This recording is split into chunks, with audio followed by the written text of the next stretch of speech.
সবচেয়ে খারাপ মুসলিমও দুনিয়ার সবচেয়ে ভালো কাফেরের চেয়ে উত্তম, কাফেরের চেয়ে ভালো। আল্লাহ রাব্বুল আলামিন বলছেন, ইন্নামাল মুমিনুনা ইখওয়া ফাআসলিহু বাইনা আখওয়াইকুম। একজন মুমিন আর একজন মুমিনের ভাই, পরস্পরের মাঝে ভ্রাতৃত্বের বন্ধন হচ্ছে অটুট এবং অবিচল। তার সহোদর ভাই যদি কাফের হয়, সেই ভাইয়ের পরিবর্তে একজন অজানা মুসলিম ব্যক্তি, ইমানদার ব্যক্তি, তার কাছে তার সহোদর কাফের ভাইয়ের চেয়েও বেশি প্রিয়। একটি জায়গায় আমরা ভুল করে ফেলি।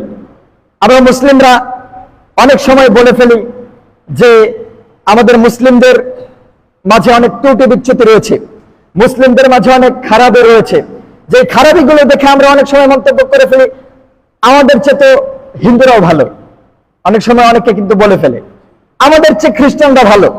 অনেকে বলে ফেলে মুসলিমরা অনেক মিথ্যা কথা বলে, ওজনে কম দেয়, তার চেয়ে হিন্দুরা দেখবেন ভালো, ওদের মধ্যে সত্যতা আছে, ওরা মিথ্যা কথা বলে না, সত্য কথা বলে ব্যবসা করে, এরকম অনেকে বলে ফেলে।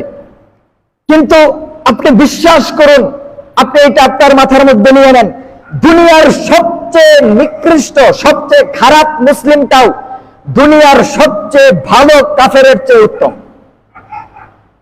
দুনিয়ার সবচেয়ে খারাপ মুসলিমও দুনিয়ার সবচেয়ে ভালো কাফেরের চেয়ে উত্তম, কাফেরের চেয়ে ভালো। এর কারণ কি?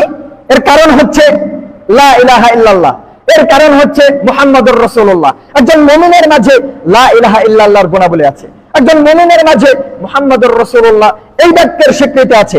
যে ব্যক্তির মাঝে আশহাদু আল্লা ইলাহা ইল্লাল্লাহ ওয়া আশহাদু আন্না মুহাম্মাদুর রাসূলুল্লাহ এই কালিমার সাক্ষ্য আছে, সেই ব্যক্তি যত যাই করুক, যত পাপ করুক, তারপরেও একজন কাফের, একজন বেঈমান, একজন নাস্তিক, একজন হিন্দু, একজন খ্রিস্টান, একজন বৌদ্ধের চেয়ে ভালো।